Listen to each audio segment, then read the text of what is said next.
Hindi lahat ng progress mabilis pero bawat araw may bunga. Day 3 na natin sa pagpapakain ng grower feeds dito sa aming fish pond at 84 days old na ang aming mga alagang tilapia. Sa bawat pakain, hindi lang sila ang lumalaki, kasama rin ang mga pangarap natin. Minsan, napapaisip ako, may nangyayari ba talaga? Pero tandaan natin, kahit tahimik ang tubig sa ilalim nito, may pagbabago. Ganon din sa buhay, hindi lahat ng progress nakikita agad. Pero kung tuloy-tuloy ka, consistent ka, darating ang araw na makikita mo rin ang bunga.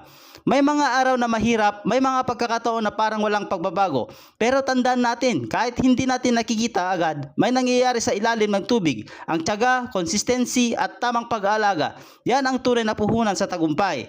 Kaya kapit lang, tuloy sa laban. Dahil ang maliit kong simula ngayon, magiging malaking tagumpay balang araw. Hindi man instant ang resulta, sigurado naman darating. Kaya sa lahat ng nagsisimula pa lang, ituloy mo lang. Dahil balang araw, yung maliit mong simula, magiging malaking kwento ng tagumpay.